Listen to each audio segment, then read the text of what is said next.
What is going on, YouTube? Edged Mindset here. Got another video for you. You know what it is. You can see right here, we're looking at the Large Espada from Cold Steel. This is a knife. This is a thing, right? I don't know. My collection did not feel complete without getting one of these in it. And a little bit of a story time here. This was one of my earlier knife purchases about 11 years ago when I first got into like real knives, more expensive knives. And you know, I love Cold Steel. I just do. Big fan of Cold Steel. Absolutely enjoy the fun cutlery that they grace us with. Really like it, always have to varying degrees. Sometimes I get way into it, sometimes not so much. But just like now, look at those grinds, man. Taiwan, they know what they're doing. I liked Cold Steel at that time too, and I really wanted one of these, and it was a lot of money for me at the time. I mean, it still is, but it was particularly a lot of money for me. So I went back and forth on whether I should buy this thing or not, and I went ahead and pulled the trigger and bought me a Large Espada. And back then, back in the old timey time, before time, 11 years ago, this was the Espada. This was it, right? They didn't have the G10 stonewashed, like, tactical version. This was the Cold Steel Espada, and it was just like this, aluminum bolsters, aluminum liners, but it only had Aus-8 steel, just like all the other Cold Steel offerings at the time came in Aus-8. That's really all you could get. That was before they kind of did the whole upper tier, middle tier, lower tier type thing that they do now, where you can get nicer steels, you can get nicer material, things like that. Back then it was all just Aus-8, and that's all you could get. But other than that, it was this exact knife, and I absolutely loved it. I'm sure I've got a video out there on it. I should watch that, actually. It's kind of fun to go back and watch some of these videos. In fact, it's fun to go back and see things that I forgot I even had. Side note, sorry, we're going on another little complete distraction here. I was watching some old videos of mine, and apparently I used to own a Scarab Executive. So the small size Scarab before the Scarab 2, they did a version where it didn't have any grip tape inserts. It was just like a smooth body. Completely forgot that I had a Scarab. In fact, on this channel recently, I did a video unboxing a Scarab 2, and I said, this is the first time I've ever held a Scarab. Apparently that is not true. Apparently I've owned a Scarab, and I just completely forgot. This was, 9 years ago, so give me a little grace on that. But yeah, it's always a little jarring when I find out I owned things and I completely forgot that I owned it. So Espada 2, or no, not Espada 2, I'm thinking Scarab 2. So the Espada, I used to own one, and I sold it, and I greatly missed it. And then they stopped making it. You couldn't get it anymore. And then luckily they brought back the G10 tactical version, and then they also brought back this version here, which, by the way, I don't think this has like an official name, right? Like everyone refers to the Stonewash version as like the G10 version, even though this has G10 as well.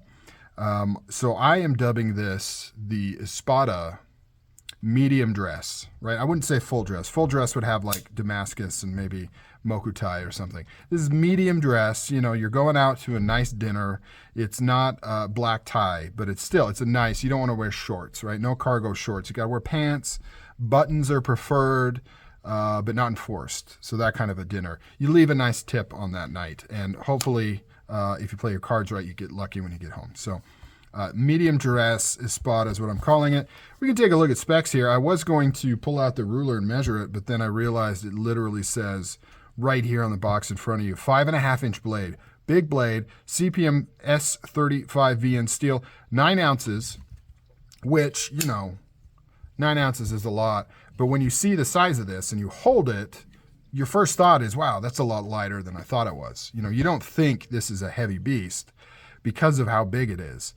So it is kind of weird because I wouldn't think 9 ounces, but I guess it makes sense. It is a large knife. The reason they control the weight, or how they control the weight, is all the aluminum. Full thick aluminum liners there, and then all this is just aluminum. So it really cuts down the weight. And in fact, while we're talking about it, let's break the cherry on this thing. Ooh, yeah. Let's take these guards off. Ooh, that looks beautiful. Downside to this aluminum, is these bolsters scratch like crazy. You can see they've got almost a satin type finish on it though. So it's not a complete like mirror polish. However, it would be kind of fun to take these off and take a little flitz to it and really shine these up. I don't know. We'll see. Back to the specs. S35VN. Blade thickness 4 millimeters. Nice thick blade, but nothing that feels wrong for the size of the knife.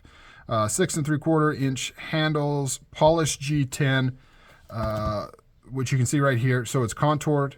And then it's polished. It looks so nice. It really does look so nice. This is cool. So the aluminum is 7075. So that is really nice quality aluminum. It's not top tier aluminum, but it's better than the 6061 that you'll find on some knives, Microtech, when you would expect them to kind of upgrade to something better like 7071. But despite that, 7071, really, really strong, good tensile strength. However, it's still, softer than steel, so it'll scratch no matter what. But really cool that it's a little bit better quality on the aluminum there. Man, what can you say? This thing is awesome. It's big. It's not obnoxious. This was featured in that movie, The Expendables. I think Mickey Rourke throws it towards the beginning of the movie into a dartboard. Loved that scene. Saw that scene and really regretted selling the one I had. And so this didn't really pop up for a deal or anything. I got a good price on it. I bought it brand new. Definitely didn't pay top price or anything, but it wasn't a steal.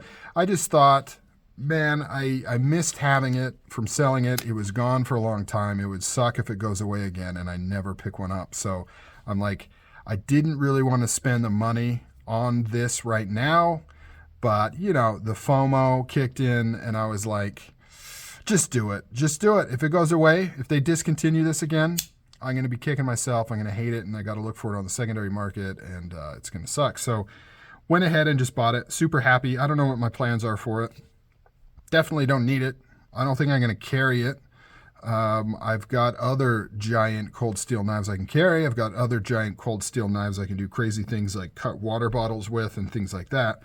This might just be a cool collector's piece and maybe a knife that I feature in videos as like size comparison or something. I don't know. It's got such a unique look to it with the polished bolsters and the polished G10. It's just great. Just great. Cold steel, man, I like them. I like a lot of the stuff they do. You can see the Espada right there. And Taiwan is, they just kill it with the manufacturing, do such a good job. This thing is so freaking sharp. Flat ground, not even that thin behind the edge, but the secondary bevel is just wicked. Wicked. So sharp and so perfectly even, the way they sharpen these blades. I assume, I don't know if these come sharpened from Taiwan or if they ship into the States and they're actually sharpened in the States. I'm not sure. I would imagine they're sharpened at factory, but could be wrong. Features the triad lock. Can't go wrong with that. This one is particularly quite smooth and quite easy to open and lock into place. The Spartan is that one's one of the tougher locks. It's got a lot more spring tension, harder to open, wants to really snap down and kind of harder to disengage the lock there. It does have a little bit of grittiness. I don't know if you can hear that. A little bit of grittiness from the lock face, front of the lock face. They just use pretty high or low, pretty gritty machining on there. Gosh, why can't I talk? And so it leaves little grooves in there. And so when it rubs on there, it makes that sound. So you can take it apart and buff that up, polish that up, which I've done on a few knives. It seems like a lot of the cold steels I've gotten recently have had a little bit grittiness when you open it. This one isn't too bad, but some are worse than that. But pretty easy fix, a little bit of elbow grease, or you can just live with it. Maybe eventually it would go away on its own, but it'd probably take a really, really long time. So, all right, cold steel, Espada, classic knife. just more of a collection piece at this point, but really glad I picked it up. All right, guys, leave comments down below. What do you think of the cold steel Espada, whether the G10 version or the mid-dressed version like we have here? All right, guys, see you later.